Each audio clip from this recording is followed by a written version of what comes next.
Thank you for taking the time to watch this Leaders Look. Growing in our capacity to lead is how God broadens our influence. My hope is that these videos help you grow in your influence.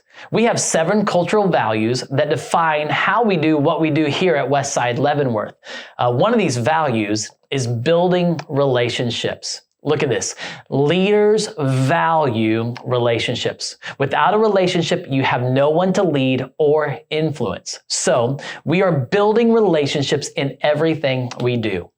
The more we work on our relationships with others, the greater the foundation of trust we will have and the more influence we gain in someone's life. Now, we always need to remember the reason we are building relationships in everything we do.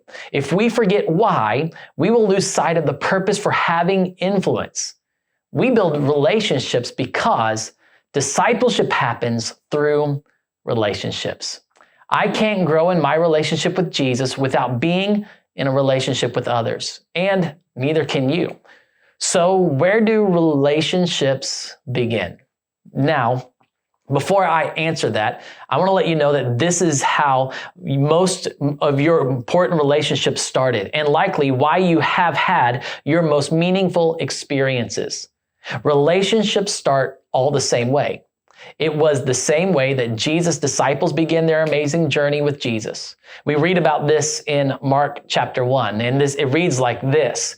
As Jesus walked beside the Sea of Galilee, he saw Simon and his brother Andrew casting a net into the lake, for they were fishermen. "Come, follow me," Jesus said, "and I will send you out to fish for people." At once they left their nets and followed him. When he had gone a little farther, he saw James, son of Zebedee, and his brother John in a boat, preparing their nets. Without delay, he called them, and they left their father Zebedee in the boat with the hired men and followed him. Did you see where it began? See, relationships begin with an invitation. The invitation Jesus gave was to come and follow. As I think about my life, the greatest relationships and opportunities I've had have all come from an invitation. My relationship with my wife began with an invitation I gave her to go to dinner. My first opportunity to lead worship when I was 16 years old was from an invitation from a youth pastor. I could list so many things I've been a part of and so many people I've met that came through an invitation. Moving to South Africa to be a missionary and plant a church, that came through an invitation. Now, I bet this is the same for you if you were to think about it.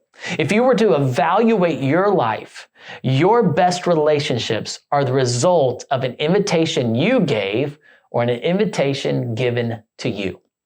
Your spouse, your best friend, your business partner, every relationship that you likely have started with an invitation. And look at this. Your greatest opportunities were likely the result of an invitation you extended and an invitation extended to you. Jesus invited every one of his disciples. Looking at the invitation Jesus gave to Peter and Andrew, we see that Jesus' invitation was connected to their interest. Jesus saw them fishing, so he invited these 2 fishermen to follow him to become fishers of men. We learn something about the art of invitation here. The art of an invitation is this. See, we extend an invitation that matches the interest of others. When you extend an invitation to match the other person's interest, even if it isn't your own, you put their interest ahead of your own. An invitation that matches the other person's interest shows that you value their interest ahead of your own interest. This is how Jesus modeled his life. He was always putting the interest of others ahead of his own, even when it came to inviting others into a relationship. He did the same thing with the tax collector that he did with these fishermen.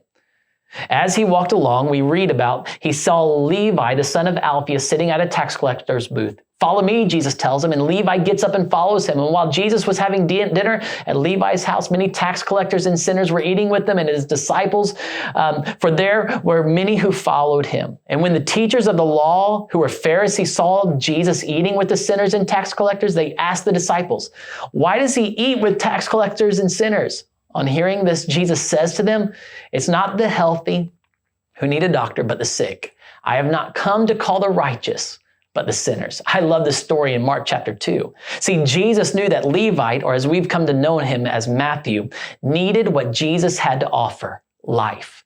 Jesus knew he had what Levi needed. Jesus put Levi's need ahead of his own. That's what an invitation does. An invitation elevates the needs of others ahead of my own. An invitation should benefit the other person more than it benefits me. When you invite someone to your home to go eat or to join you and others for church at home or to join you for church in a building, it should always be for their benefit more than your own.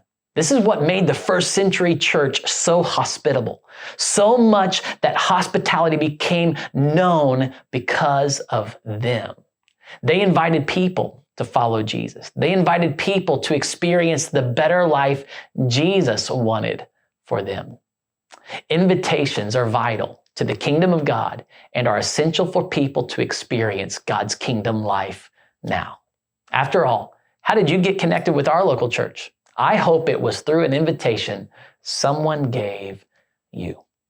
People need to be invited. Invitations are essential and vital to people experiencing the best life Jesus wants for them.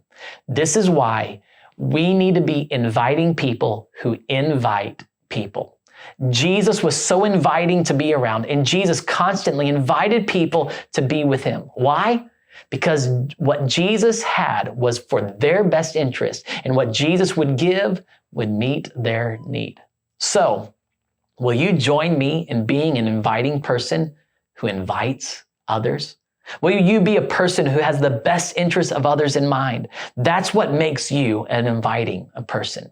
Will you be a person who invites others because you know Jesus and you know who Jesus is, and he is who they need more than anything else? It begins with an invitation to a meal, a coffee, to sit with you at lunch, to work, to join you on a project. It's an invitation to play or join you for church at home, an invitation for your life group, an invitation to come to even one of our church services. See, every relationship begins with an invitation. People will find Jesus as we continue to be an inviting church who invites others. And I want to invite you to join me in this amazing journey that God has called us to. He's called all of us into, to join him in loving Jesus, becoming like Jesus, and sharing Jesus. And the beautiful part of our mission is we get to invite other people to experience their best life ever as we invite them to follow Jesus with us. But it may begin with an invitation to something that might seem so simple to you, but something that might have their best interest in mind.